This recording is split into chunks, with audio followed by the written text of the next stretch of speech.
نعبدہ نصلی علی رسول الکریم بسم اللہ الرحمن الرحیم۔ پہلے ڈاکٹر صاحب عابد العزیز صاحب کو بہت مبارک ہو جو وہ کام کر رہے ہیں۔ اللہ ان کا کام کو قبول کرے، ان کی محنت کو قبول کرے۔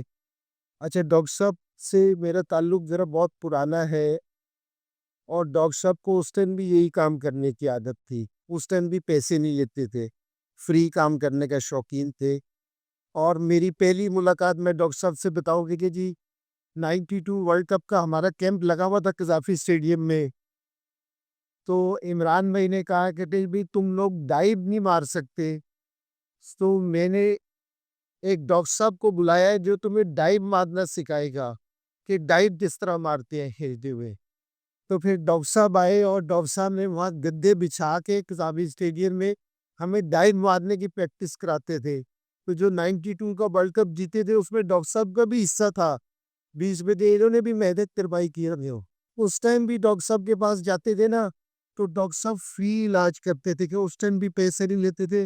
اور اس کے بعد 92 کے بعد بھی ڈاکٹر صاحب کے پاس جو بھی کرکٹر گیا، جو بھی گیا، تو ڈاکٹر صاحب اس کے ساتھ یہی والا معاملہ کرتے تھے۔ تو یہ ڈاکٹر صاحب اللہ ان پہ جزائے خیر دے، اللہ ان کو حوصلہ دے، استقامت دے، کہ جس طرح کا یہ کام کر رہے ہیں۔ اور جتنے بھی لوگ انتظامیہ میں ہے، اللہ ان کو بھی استقامت دے، اور جتنے لوگ ہیلپ کر رہے ہیں اللہ ان کو بھی استقامت دے۔ صرف ایک بات، جتنے بھی لوگ مدد کر رہے ہیں ان کو بتا رہا ہوں، حضور صلی اللہ علیہ وسلم اگر کوئی بات کہہ دیں تو وہ اسی طرح ہی صحیح ہے۔ تو حضور صلی اللہ علیہ وسلم نے قسم اٹھا کے کہا کہ جو اللہ کے راستے میں پیسے خرچ کرے گا، جو اللہ کے راستے میں مال لگائے گا، اس کا مال اللہ بڑھا دیں گے، قسم اٹھا کے کہا۔ حضور صلی اللہ علیہ وسلم قسم اٹھائے بغیر بھی کہہ دیتے تو کیا تھا، وہ بھی بات بیبو سی طرح تھی۔ لیکن ہمیں سمجھانے کے لیے یہ جو لوگ لگاتے ہیں نا، اس چیز پہ مال لگاتے ہیں، ان کا مال کم نہیں ہو سکتا، یہ پکی بات ہے۔ اچھا، دوسری ایک اور بات ابھی سارا ہوا تھا کہ جی حج سے زکوٰۃ پہ جس طرح انسان حج پہ جاتے ہیں نا، حج پہ تو حاجی سے اللہ دو باتیں کرتے ہیں، اور دو باتیں حضور صلی اللہ علیہ وسلم کرتے ہیں حاجی سے۔ پہلے حضور صلی اللہ علیہ وسلم والی باتیں بتاتا ہوں، پھر اللہ والی بتاتا ہوں۔ حضور صلی اللہ علیہ وسلم سے حج پہ کسی نے پوچھا کہ اللہ کے رسول بہترین حاجی کون ہے، بہترین حاجی کون ہے؟ تو حضور صلی اللہ علیہ وسلم نے کہا کہ بہترین حاجی وہ ہے جو میٹھا بول بولے، جو میٹھا بول بولے۔ حضور صلی اللہ علیہ وسلم نے یہ نہیں کہا کہ زیادہ تہجد پڑھنے والا، زیادہ طواف کرنے والا، زیادہ قرآن پڑھنے والا، زیادہ کہا کہ جو میٹھا بول بولے۔ اور دوسری چیز کیا کہی؟ جو لوگوں کا اکرام کرنے والا، کہ کام کرنے والا، لوگوں پہ مشکل وقت میں ان کے ساتھ کھڑے ہونے والا، کہ یہ بہترین حاجی ہے۔ جس کو حج پہ کہہ رہے ہیں کہ جی یہ بہترین ہے، جو عام لوگوں کی زندگی میں مدد کرے گا۔ ابن عباس رضی اللہ عنہ تھے نا، وہ مدینہ میں اعتکاف میں بیٹھے تھے، تو ایک ضرورت مند آیا تو پریشان تھا۔ ابن عباس رضی اللہ عنہ نے پوچھا کہ تم کیوں پریشان ہو؟ اس نے کہا میں نے فلاں آدمی کے پیسے دینے تھے، میرے پاس پیسے ہے نہیں۔ ابن عباس رضی اللہ عنہ نے کہا کہ وہ میرے جاننے والا ہے تو میں کہہ دوں اس کو؟ اس نے کہا کہ جی آپ کہہ دیں گے تو بڑی مہربانی ہوگی۔ تو یہ ان کے ساتھ چل پڑے۔ تو جیسے مسجد سے باہر نکلنے لگے نا، تو اس نے کہا کہ آپ تو اعتکاف میں بیٹھے تھے۔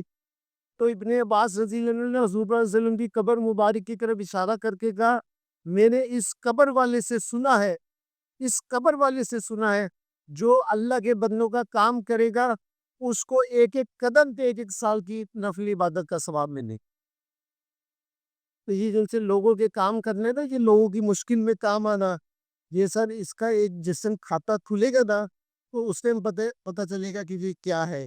کہ یہ لوگوں کا بہترین جو عمل ہے، لوگوں سے میٹھا بولنا، اور لوگوں کی مشکل میں ان کے ساتھ کھڑے ہونا، ان کی مدد کرنا۔ یہ حضور صلی اللہ علیہ وسلم نے بہترین حاجی کے بتایا ہے کہ جی ہمارے لیے بہترین دو کام، اپنے زبان سے کسی کو تکلیف نہ دینا، اور لوگوں کی مدد کرنا۔ اور حاجی کو اللہ بلا رہے ہیں حج پہ، اللہ بلا رہے ہیں حج پہ، خود اللہ کا گھر ہے، اللہ بلا رہے ہیں گھر پہ، تو اللہ حاجی سے کیا دعا مانگنا، کہہ رہے کہ میرے پاس آتے ہوئے 2 دعائیں مانگنا. اور کہتے جی کیا دعا مانگنا؟ اللہ کہہ رہے کہ جی یہ دعا مانگنا کہ جی میرے لیے یہ سفر آسان کر دے. خود اپنے گھر بلایا ہے، خود ہی بلایا ہے، اور کیا کہہ رہے ہیں؟ کیا دعا مانگو کہ یہ سفر میرے لیے آسان کر دے. اللہ اپنے بندے کو یہ کہہ رہے ہے کہ صرف آسانی میں پیدا کر سکتا ہوں اللہ. تو بھئی یہ جو سا سفر ہے ہمارا، اس میں اللہ ہمارے سامنے ہو، اللہ سے آسانی مانگے، اللہ سے آسانی مانگ لیں. اور دوسری چیز کیا ہے؟ اللہ نے کہا کہ جو تم یہاں آ کے دعائیں مانگو گے نا، میرے سے اس کی بھی دعا کرنا کہ میں یہ قبول کر لوں. یہ جو ہم کام کر رہے ہیں نا، اللہ سے اس کے یہ دعا مانگنی ہے کہ اللہ اس ہمارے عمل کو قبول کرے. اگر اللہ نے ہمارے عمل کو قبول کر دی ہے نا، ہماری اس چیزوں کو، ایمان سے ہر ایک چیز سموتھ بھی ہو جائے گی، کسی چیز کی پریشانی نہیں ہوگی. تو بھئی یہ سارے لوگوں کو بہت مبارک ہو کہ جی جس کو اللہ نے اس چیز کے لیے قبول کیا ہے، جس کو قبول کیا نا وہ اللہ کا شکر ادا کیا کرے. تو میں ساروں کو بہت مبارکباد دیتا ہوں. اور میرے ذمے کوئی کام ہو، یوسف بھائی بھی یہاں بیٹھے، یوسف بھائی سے بھی ملاقات ہے، نئی بھائی بھی بڑا خیال کرتے ہیں کہ جی ساروں سے کہ میرے ذمے میں 24 گھنٹے حاضر ہوں. اگر میرے ذمے کوئی کام ہو، کوئی ڈیوٹی ہو تو میں حاضر ہوں. بہت مہربانی. السلام علیکم ورحمۃ اللہ.